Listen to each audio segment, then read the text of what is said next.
আজকের এই পাতুরিটা ভীষণ স্পেশাল। বাড়ির গাছের মোচা আর সেই গাছেরই কলাপাতা বাড়ি থেকে নিয়ে এসেছিলাম, সেটা দিয়েই বানিয়েছি আজকের এই মোচা পাতুরি। নিজে হাতে কলা গাছ থেকে কলাপাতা কেটে নিয়ে এসেছিলাম বাড়ি থেকে। আর মোচাটা যে বাড়ি থেকে নিয়ে এসেছি সেটা তো তোমাদের আগেই বলেছি। মোচাটাকে কেটে হলুদ জলে ভিজিয়ে রেখেছিলাম, এতে করে মোচার কালো ভাবটা একটু চলে যায়। যদিও এটা কাঁঠালি কলার মোচা একটু কালো হয়, তবে খেতে কিন্তু ভীষণ ভালো হয়। সর্ষে বেটে নিয়েছি, এখানে 1 টেবিল চামচ সাদা সর্ষে আর 1 টেবিল চামচ কালো সর্ষে, একটা কাঁচা লঙ্কা দিয়ে বেটে রেখে দিলাম। মোচাটাকে আমি সেদ্ধ করে নিয়েছি। এখানে আমি অর্ধেকটা মোচার পাতুরি রান্না করেছি, বাকি অর্ধেকটা দিয়ে আবার অন্য একটা রান্না করেছিলাম, সেটা তোমাদের পরে দেখাবো। এবার এই সেদ্ধ মোচাটা একটা বাটির মধ্যে নিয়ে নিয়েছি, এর মধ্যে সর্ষে বাটাটা দিয়েছি আর দিয়েছি অর্ধেকটা নারকেল আমি কুড়িয়ে রেখেছিলাম, সেই কোড়ানো নারকেলটা। নুন দিয়েছি স্বাদ অনুযায়ী আর দিয়েছি চিনিটা আমি এখানে 2 চামচ দিয়েছি। তোমরা যতটা মিষ্টি খাবে সেই অনুযায়ী চিনিটা দেবে।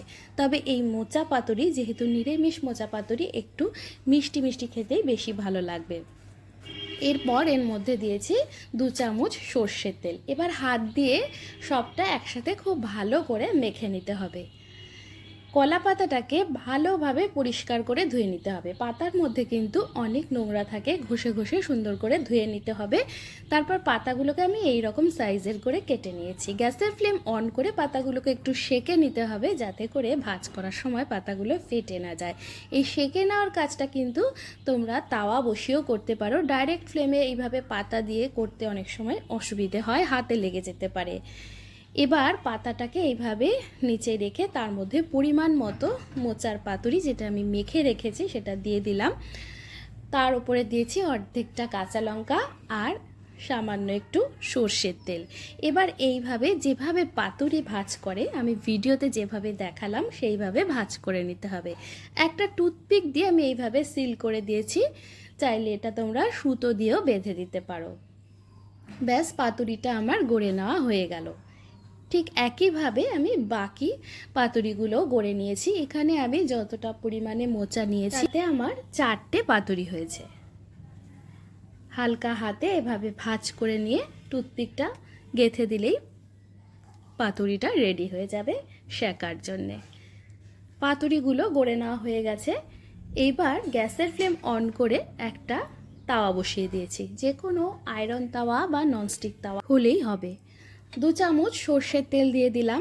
তেলটাকে একটু গরম করে নিয়ে তারপর এইভাবে পাতুরিগুলোকে সাজিয়ে দিয়েছি। গ্যাসের ফ্লেমটাকে মিডিয়ামে রেখে সবকটা পাতুরি এইভাবে সাজিয়ে দিলাম, তারপর ঢাকা দিয়ে দিয়েছি। ঢাকা দিয়ে 4-5 মিনিট মতো রান্না করে নেব। ফ্লেমটা কিন্তু মিডিয়ামেই থাকবে। 4-5 মিনিট হয়ে গেলে ঢাকা খুলে পাতুরিগুলোকে উল্টে দিয়েছি। বাইরেটা দেখতে এই রকম ভাজা ভাজা টাইপের হবে। উল্টে দেওয়ার পর উল্টো দিকটাও একইভাবে ঢাকা দিয়ে আরও 3-4 মিনিট মতো মিডিয়াম ফ্লেমে রান্না করে নিয়েছি। 3-4 মিনিট হয়ে গেলে পাতুরিগুলোকে নামিয়ে নিয়েছি। তৈরি হয়ে গেল সম্পূর্ণ নিরামিষ একটা রান্না, মোচার পাতুরি। গরম ভাতের সাথে এই মোচার পাতুরি খেতে অসাধারণ লাগে।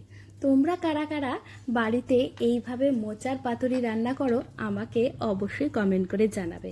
আর যারা এখনও করোনি, এইভাবে একবার মোচার পাতুরি রান্না করে দেখবে, সত্যি ভীষণ ভালো খেতে হয়। সর্ষে আর সর্ষের তেলের ঝাঁজ, সাথে নারকেলের একটা মিষ্টি মিষ্টি ভাব আর মোচার স্বাদ সব মিলেমিশে গরম ভাতের সাথে একটা অসাধারণ স্বাদ আসে। কেমন লাগলো আজকের এই মোচা পাতুরির রেসিপি ভিডিও তোমরা আমাকে অবশ্যই জানিও। ভালো লাগলে শেয়ার করে নিজের টাইমলাইনে রেখে দিতে পারো। আজ এ পর্যন্তই, তোমাদের সাথে আবারও কথা হবে আবার পরের কোনো রেসিপি ভিডিওতে। সবাই খুব ভালো থেকো।